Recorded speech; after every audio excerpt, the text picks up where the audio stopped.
ঘুষ দিয়ে পুলিশের কনস্টেবল হইতে হয়, এসআই হইতে হয়, এই লোকটা টাকাটা উদ্ধার কিভাবে করবে? পুলিশের বিরুদ্ধে অভিযোগ পুলিশের কাছে যেন দিতে না হয়। পোশাক তো বহুবার পরিবর্তন হয়েছে বাংলাদেশে, পুলিশের, র্যাবের, বিডিআর এর, বিজিবির, সশস্ত্র বাহিনীর। হাইসলত তো পরিবর্তন হয় নাই। গুম, খুন, মানবাধিকার লঙ্ঘন, হাজার হাজার মানুষের গণহত্যা, লাশের মিছিল বানানো, গণকবর দেয়া, যা যা কারণে বাংলাদেশ রাষ্ট্র স্বাধীন হয়েছিল তার প্রত্যেকটা কারণ লঙ্ঘিত হয়েছে আইন শৃঙ্খলা বাহিনীর হাতে গত 16 বছর, গোয়েন্দা সংস্থা সহ। তাই আমরা বোধ করছি যে মৌলিক সংস্কারের প্রস্তাবনা নিয়ে আলোচনা হওয়া দরকার। বাংলাদেশের পুলিশের সংস্কার নিয়ে ইতিমধ্যে আমরা ব্যক্তিগতভাবে বিভিন্ন ফোরামে কথা বলেছি। আমরা বোধ করছি যে পুলিশ সংস্কার কমিশন যে রিপোর্ট দিয়েছেন, তারা স্যাডলি আমাদের কাছে কোনো চিঠিপত্র লেখেন নাই, তারা আমাদের কোনো পরামর্শ চান নাই, ওনারা আমাদেরকে বোধ করেন নাই যে রাজনৈতিক দল আকারে আমাদের কোনো মতামত নেওয়া দরকার ছিল, যেটা খুবই দুঃখজনক। পুলিশের সংস্কারের বিষয়ে মোদ্দা কথা হচ্ছে যে পুলিশকে এক্সিকিউটিভ ইন্টারফেয়ারেন্স থেকে আলাদা করতে হবে। আপনার নির্বাহী হুকুমের মাধ্যমে পুলিশকে যেভাবে মিসইউজ করা হয়েছে, এটা বন্ধ করা দরকার। দ্বিতীয়ত হচ্ছে যে পুলিশের একটা জবাবদিহিতার জায়গা তৈরি করা দরকার, যে কারণে আমরা বহুবার বলেছি যে ইন্ডিপেন্ডেন্ট পুলিশ কমপ্লেন্স কমিশন করতে হবে। বিভিন্ন ইউরোপিয়ান ওয়েস্টার্ন কান্ট্রিগুলোতে আছে যে পুলিশের বিরুদ্ধে অভিযোগ পুলিশের কাছে যেন দিতে না হয়। র্যাবের বিরুদ্ধে, গোয়েন্দা সংস্থার বিরুদ্ধে, সশস্ত্র বাহিনী, বিজিবি, এই যে টোটাল আইন শৃঙ্খলা বাহিনী আছে, তার বিরুদ্ধে অভিযোগ কোনো আইন শৃঙ্খলা বাহিনী নিতে পারবে না, করতে পারবে না। এটা ইন্ডিপেন্ডেন্ট বডি লাগবে তার বিরুদ্ধে অভিযোগ করবার জন্য, তার তদন্ত করবার জন্য আলাদা বডি লাগবে। এই জন্য আমরা বরাবর আগের মতোই বলেছি যে ইন্ডিপেন্ডেন্ট পুলিশ কমপ্লেন্স কমিশন করতে হবে। এই কমিশন পুলিশের জবাবদিহিতা নিশ্চিত করবে এবং বিচার ট্রাইব্যুনাল করবে প্রয়োজনে। থার্ড হচ্ছে আমরা বলেছি পুলিশের বেতন ভাতা, তারপরে সুযোগ সুবিধা বাড়ানোর প্রশ্ন। দেখেন একজন কনস্টেবল 9, 10, 11 হাজার টাকা বেতন পায়। এই মানুষটা কিভাবে 2 জনের 4 জনের সংসার, বাবা মাকে যদি দেখভাল করতে হয়, ওষুধ, চিকিৎসা, ন্যূনতম বেঁচে থাকার যে দায়, এটা সে কিভাবে শোধ করবে? তাহলে রাষ্ট্র এমন একটা ফোর্স তৈরি করেছে, তার এমন একটা বেতন কাঠামো তৈরি করেছে, যেই কাঠামোটা তাকে আসলে অসৎ জীবন যাপন করতে বাধ্য করছে।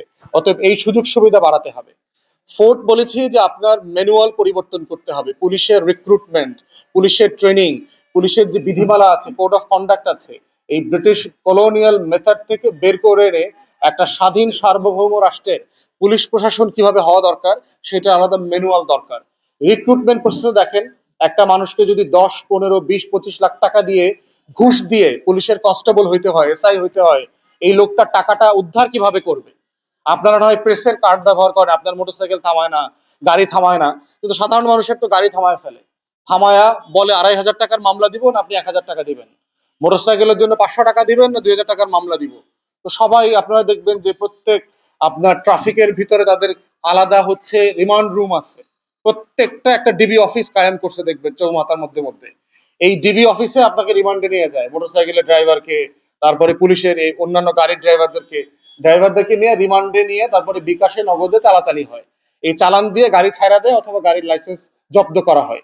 কেন করবে না সে? বাস্তবতাটা দেখেন, তার জীবনের বাস্তবতাটা। রোদে, শীতে, বৃষ্টিতে সে যে জীবনযাপন করে, এর মধ্যেও ভালো মানুষ আছে। আমরা বলেছি যে পুলিশের সার্চ এবং রিমান্ড কালচারে অনেক বেশি আপনার ট্রান্সপারেন্ট হওয়া দরকার। আপনারা বাহিরে মুভিতে দেখেছেন, বাইরের পুলিশে দেখেছেন, বডি ক্যাম ব্যবহার করে, ক্যামেরা থাকে বুকের উপরে, হেলমেটের উপরে, টোটাল কনভারসেশন, তার কমিউনিকেশন, কি করছে, কি বলছে, সবগুলা রেকর্ডেড থাকে এবং এগুলোই পুলিশের কাছে এভিডেন্স আকারে যায়। পুলিশের কাজের ভিতরে আলাদা আলাদা বিভাগীকরণ করা দরকার। আপনার জজ কোর্টে গেলে দেখবেন যে পুলিশ মোটামুটি জাজের পরে সেই বিচার আচার চালাইতেছে। কোথায় বেইল হবে, কোথায় রিমান্ড, কয়দিন দিবে, কাগজপত্র কোথায়, সাক্ষী কোথায়, টোটাল ক্রিমিনাল প্রসিডিংস থেকে পুলিশকে সরায় ফেলতে হবে। তদন্ত দেখবেন পুলিশের একই এসআই তদন্তও করতেছে, আবার মানুষের মানে মিছিলে মারামারি করা লাগবে, পিটাপিটি করা লাগবে, তাও সে করছে। তাহলে এই ডিপার্টমেন্টাল কাজগুলোকে আলাদা করতে হবে। মেয়েদের সেন্সিটিভিটি রিলেটেড কিছু ক্রাইমস আছে, সেখানে আলাদা মহিলা পুলিশ দরকার। এই ডিভিশন অফ ওয়ার্ক গুলো করা দরকার। এরপরে হচ্ছে আমরা বলেছি যে সেন্ট্রালাইজ পুলিশ ফোর্স ভেঙে দেওয়া দরকার। সারা দুনিয়াতে আছে যে আপনার কেন্দ্রীভূত পুলিশ প্রশাসন না থেকে আপনার স্থানীয়করণ করে দেওয়া দরকার রিক্রুটমেন্টের পরে। এইরকম একটা অনেকগুলা আমাদের প্রস্তাবনা আছে, যেটা অফিসিয়ালি আপনাদেরকে আমরা সুপারিশ আকারে কনফারেন্স করে আমরা দিব। বাট যেহেতু ভাই জিজ্ঞেস করেছেন, পোশাকের বাইরে উঠে সিরিয়াস রিফর্ম আলোচনা হওয়া উচিত। পোশাক পরিবর্তন এর আগে বিডিআর একটা হয়েছে পিলখানা গণহত্যার পরে, সেই বিজিবি কিন্তু হেফাজতের সময় গণহত্যা চালাইছে এখানে। অতএব মাথায় রাখতে হবে এই পোশাক পরিবর্তনের পরেও কিন্তু আমার সীমান্ত কিন্তু অরক্ষিত ছিল, আমার নদী, আমার খাল, আমার জমিন অরক্ষিত ছিল, আমার কৃষককে হত্যা করেছে, আমার গরু ছাগল নিয়ে গেছে।